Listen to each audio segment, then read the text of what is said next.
اللہ اکبر اللہ۔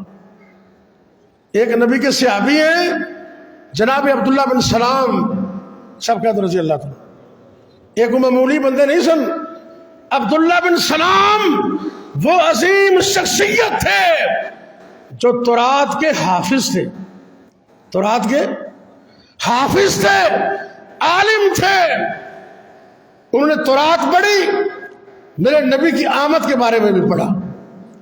اللہ، حوالہ نوٹ کیجئے ذرا، سنن دارمی کتاب الاستئذان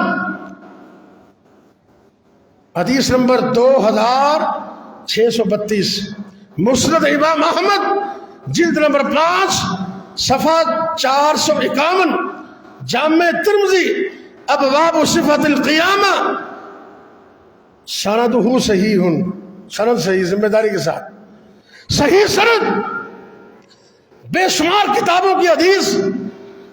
عبداللہ بن سلام چونکہ تورات حافظ بھی سن، عالم بھی سن، تو میرے نبی دی صفتہ ساریاں جانتے سن۔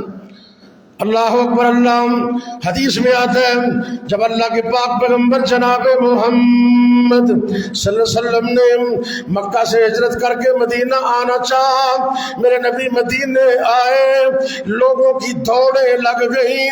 اب میرے نبی کے بارے میں سن کر جناب عبداللہ بن سلام رضی اللہ تعالیٰ کہنے لگے میں بھی نبی کو دیکھنے کے لیے جلدی جلدی گیا، نبی اللہ کے بیٹھے ہوئے، میں نے پیغمبر صلی اللہ علیہ وسلم کے چہرے انور کو دیکھا، میں نبی کے چہرے کا امتحان کرتا رہا۔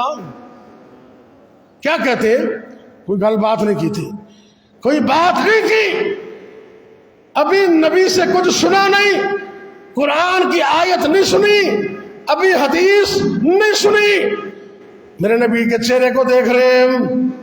تو اینے سیانے سن، چہرہ ویکھ ویکھ کے تو کہندے نے رزلٹ کی کر دے ان وجہہ لیس بوجہ کذاب، میرے پاک پیغمبر علیہ السلام حسین چہرے والے، جمیل چہرے والے، خوبصورت دانتوں والے، خوبصورت زلفوں والے، نبی کے چہرے کو دیکھ کر کہنے لگے اللہ دی قسمیں یہ چہرہ کسی جھوٹے بندے دا ہو سکتا؟ بولو نبی سچے، نبی کون نے؟ سچے، اور اتنے سچے کہ جڑا ایک باری ویکھ لیندا نا وہ ہر جان جوگا نہیں رہندا۔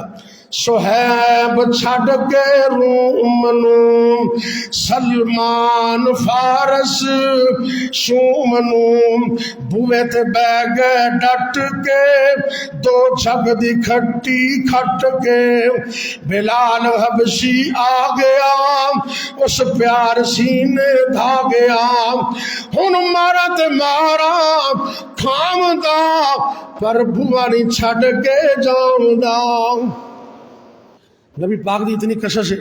عبداللہ بن سلام کہنے لگے اے اہل کلمہ نہیں پڑھیا؟ کہنے لگے اللہ دی قسم یہ چہرہ کسی جھوٹے دا ہو سکتا؟ یہ چہرہ کسی نبی کا ہے۔